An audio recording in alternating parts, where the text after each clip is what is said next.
I'm going to talk about the social responsibility from the financial view. In this presentation, I will mainly discuss two questions. Firstly, what are the key elements of responsible finance and responsible investment strategies? Then we will focus on the tax avoidance problem and discuss whether the companies adopt tax avoidance should be regarded as irresponsible. Let's first move on to responsible finance.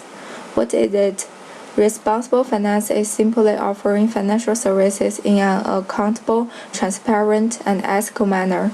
By definition, responsible finance must focus on financial service providers, like their practices, what they do or not do, and on clients, mainly aimed at improving their capacities to access and use high-quality financial services. Responsible finance involves and applies to not just financial service providers, but also to investors, lenders, and funders, not only of microfinance, but the financial sector as a whole. Next, we will see responsible investment strategies. Responsible investment strategies give priority to socially and environmentally favorable development. They not only pursue financial return, but also seek for social and environmental return at the same time. Also, they urge people to face up their responsibilities. This is a kind of smart investing. According to Ocean Rock Investment Incorporated, there are three core elements of responsible investment strategies, which are screening, shareholder engagement, and community investment development. Screening means selecting responsible, well-performing companies to invest in, using some of the most comprehensive screening criteria.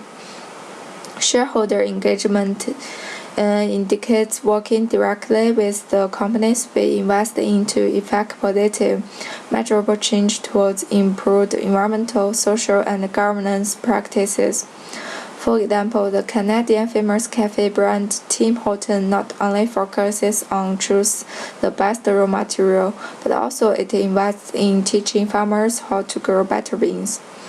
While community development investment impact people and the environment by investing in programs that earn financial returns while achieving positive and lasting social and environmental impacts.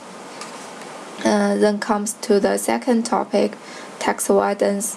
Almost all discussions of corporate social responsibility suggest that companies should abide by the law. However, many successful companies, especially the multinational companies, plan their operations so that they can avoid fair share of tax payment. This is because their multiple locations allow them to organize their affairs to realize profits in countries with the most favorable. The aim is to reduce the company's tax expense to a minimum amount. They regard this as healthy competition. Common practice for tax avoidance include offshore tax sheltering, accounting manipulation, and legal obfuscation. There are 5 types of costs and inefficiencies of conducting tax avoidance, not only for the company itself, but also more for the society and the public. This leads to the does tax avoidance and influence the social reputation of corporates? The answer may be not. Tax payments of most big companies are not widely known. The reasoning here is that because companies tend to report their tax obligations in obscure ways in annual report.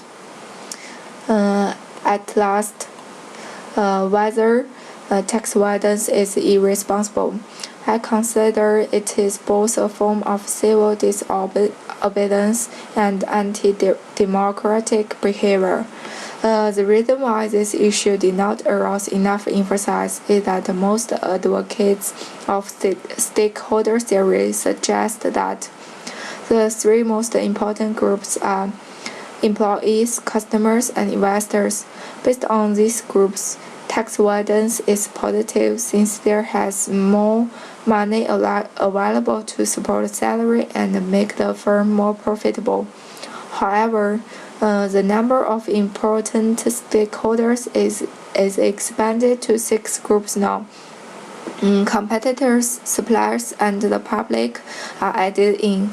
Thus, the public's interest must be considered now and in future.